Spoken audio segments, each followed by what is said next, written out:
कहते हैं कि दुनिया में मन सबसे ज्यादा शक्तिशाली चीज होती है। अगर किसी चीज को तुम पूरे मन से चाह लो तो तुम उसे हासिल कर सकते हो। ये मैं नहीं कहता, ये सभी महापुरुषों का कहना है। लेकिन अगर ये सत्य है, ये सच है, तो जो हम अपने मन से चाहते हैं वो हमें हासिल क्यों नहीं होता है? भाई कोई भी इंसान अपने मन में दुख तो नहीं चाहेगा, लेकिन वो रहता तो दुखी है। हर इंसान अपने मन से तो कामयाब होना चाहता है, खूब पैसा कमाना चाहता है, लेकिन फिर भी वो कामयाब नहीं होता। भला ऐसा दुनिया में कौन इंसान होगा जो अपने मन में ये चाहेगा कि मैं नाकामयाब रहूं या मैं पैसा ना कमाऊं? सोचने की बात है। तो इसमें दो चीजें निकल के सामने आती हैं। या तो वो महापुरुष गलत थे जिन्होंने ये बात बोली कि मन से चाही हुई चीज हासिल हो जाती है, या फिर हम गलत हैं।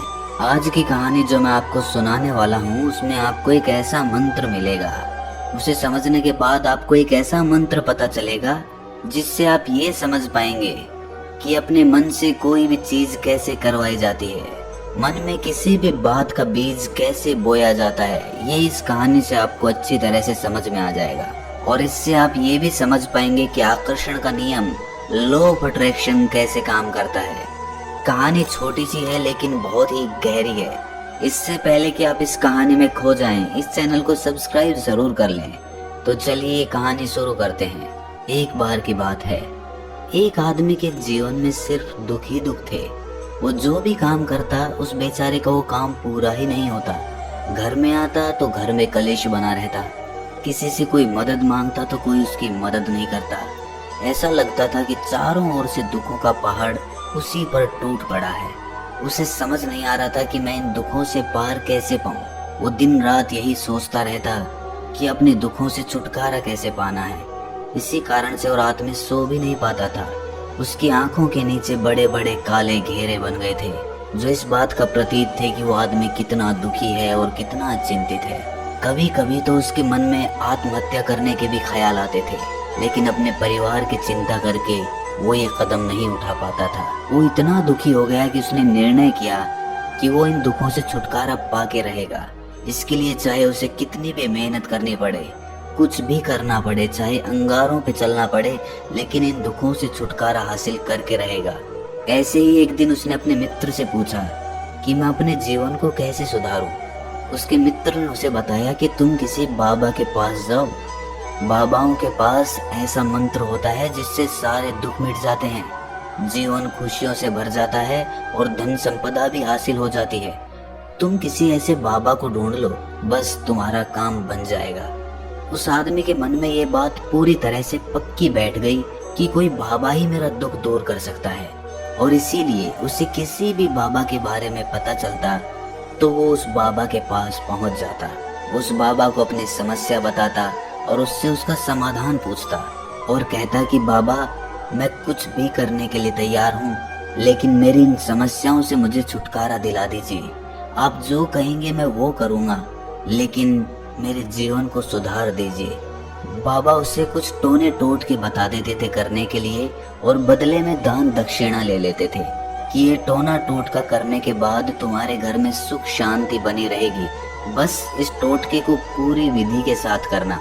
वो आदमी घर लौटकर पूरी विधि के साथ टोने टोटके करने लगा, लेकिन बहुत टोने टोटके करने के बाद भी उसके जीवन में कुछ बदलाव नहीं आया।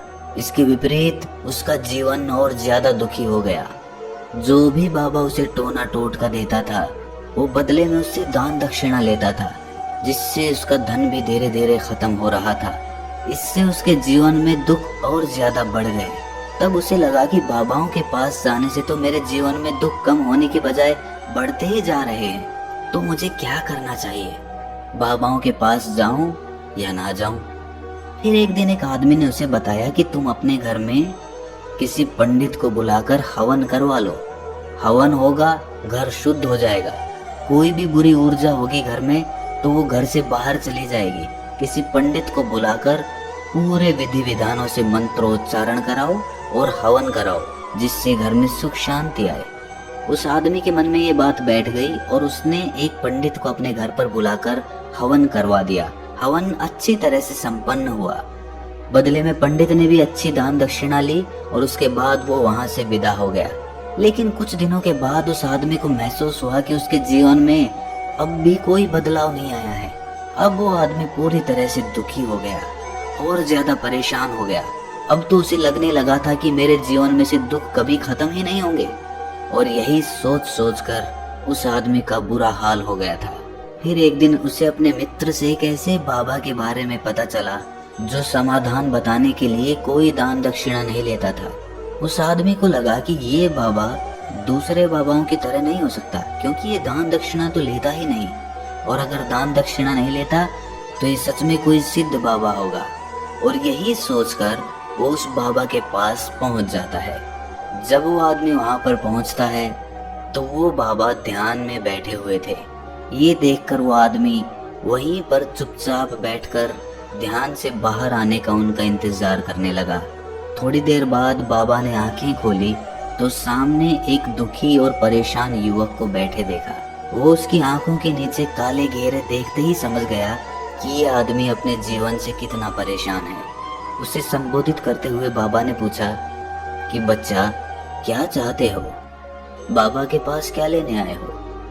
उस आदमी ने कहा कि बाबा, मैं अपने जीवन से बहुत परेशान हूँ।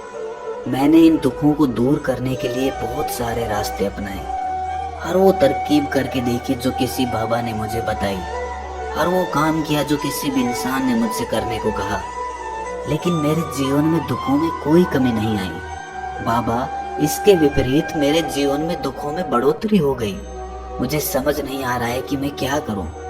कभी कभी तो मैं आत्महत्या करने की सोचता हूं, लेकिन अपने परिवार की सोचकर मैं ये कदम नहीं उठा पाता। मैंने आपके बारे में बहुत सुना है बाबा, और मैं बहुत उम्मीद के साथ आपके पास आया हूँ। कृपया करके मुझे कोई ऐसा मार्ग बताएं जिससे मुझे अपने दुखों से छुटकारा मिल जाए। मैं अपने दुखों से छुटकारा पाने के लिए कुछ भी करने को तैयार हूँ। आप मुझे कोई भी रास्ता बताएं, चाहे वो रास्ता कितना भी कठिन क्यों ना हो, मैं उसको पार करके रहूंगा। बाबा ने महसूस किया कि आदमी तो सच में बहुत परेशान है। बाबा ने उसकी बात सुनकर कहा कि बच्चा, दुखों को दूर करने के लिए मंत्र ऐसे ही नहीं मिलते। मंत्र पाने के लिए कुछ करना पड़ता है। तुम कुछ कर सकते हो? ये सुनकर पहले तो उस आदमी ने सोचा कि ये बाबा भी मुझसे दान दक्षिणा ही मांगेंगे, लेकिन और कोई रास्ता ना पाकर उस आदमी ने कहा कि बाबा, आपको जितनी भी दान दक्षिणा चाहिए मैं देने के लिए तैयार हूँ, लेकिन आपका मंत्र सच्चा होना चाहिए, वो पूरा होना चाहिए, उसका फल मुझे मिलना चाहिए। उसके बाद मैं आपको जो भी दान दक्षिणा लेना चाहते हो वो दे दूंगा। बाबा ने कहा कि दान दक्षिणा तो बहुत छोटी सी चीज है, मुझे वो नहीं चाहिए। इस पर वो आदमी सोच विचार करके बोला, तो बाबा, मैं अंगारों पे भी चलने के लिए तैयार हूँ, आप मुझे बस आज्ञा दीजिए। बाबा ने कहा कि अंगारों पे चलने वाली छोटी चीज मैं तुमसे नहीं कराने वाला। मैं जो तुमसे कराने वाला हूँ वो बहुत कठिन मंत्र है, उसे पूरा कर पाओगे? बाबा ने कहा कि बाबा, आप मुझे बताइए तो सही, मुझे करना क्या होगा? मैं कुछ भी करने को तैयार हूँ। इस पर बाबा ने उसे कहा कि यहाँ से जब तुम अपने घर जाओ तो रास्ते में अपने मन में ये दोहराते जाना कि मैं सुखी हूँ, मैं सुखी हूँ, मैं सुखी हूँ। बार बार अपने मन में यही दोहराना, और याद रहे, जुबान पर ये नहीं आना चाहिए, ये सिर्फ मन में दोहराना है। ये सुनकर वो आदमी बोला, बाबा, बस इतनी सी बात? ये तो मैं चुटकी बजा के कर लूंगा, लेकिन इससे होगा क्या? बाबा बोले कि इस मंत्र को करके देखो। वैसे भी तुमने इतने बाबाओं के मंत्र किए हैं, तो इस मंत्र को भी करके देख लो। उस आदमी ने सोचा कि बाबा कुछ दान दक्षिणा तो ले नहीं रहे, और छोटा सा मंत्र है, इसे तो मैं कर ही लूंगा। वो बोला, ठीक है बाबा, मैं ये मंत्र जरूर करूंगा। वो आदमी ये कहकर वहां से उठकर चलने लगा, लेकिन जैसे ही वो चलने लगा, पीछे से बाबा ने बोला कि बच्चा, एक बात याद रखना, जब तुम ये मंत्र अपने मन में दोहराओ तो तुम्हारे मन में बंदर के विचार नहीं आने चाहिए, बंदर का ख्याल भी नहीं आना चाहिए, तो ही ये मंत्र सिद्ध होगा। वो आदमी बोला, मुझे तो आज तक बंदर का कोई विचार नहीं आया, तो अब क्यों आएगा? आप चिंता मत करिए बाबा, मैं बस मन में यही दोहराऊंगा कि मैं सुखी हूँ, मैं सुखी हूँ। इसके अलावा बंदर का कोई विचार मेरे मन में नहीं आएगा। ये कहकर वो आदमी वहां से चल दिया। वो अपने मन में मैं सुखी हूँ, मैं सुखी हूँ ये दोहराता हुआ थोड़ी दूर ही चला था कि उसके मन में अचानक बंदर का ख्याल आ गया। बंदर का ख्याल एक बार आया और चला भी गया, लेकिन उस आदमी ने सोचा कि आज तक तो मुझे बंदर का कोई विचार नहीं आया, ये आज बंदर का विचार क्यों आ गया। और ऐसे करके उसने उस बंदर के विचार को पकड़ लिया। वो ये भूल गया कि मुझे क्या मंत्र दोहराना है और वो बंदर के बारे में सोचने लगा। जब थोड़ी देर बाद उसे फिर से होश आया तो वो फिर से अपना वही मंत्र दोहराने लगा जो बाबा ने उसे बताया था, मैं सुखी हूँ, मैं सुखी हूँ। लेकिन अचानक से उसे सामने एक बंदर दिखाई दिया और ये देखकर उसके मन में फिर से बंदर का विचार उठ गया और वो अपने अंदर से इस विचार को बाहर फेंकना चाहता था।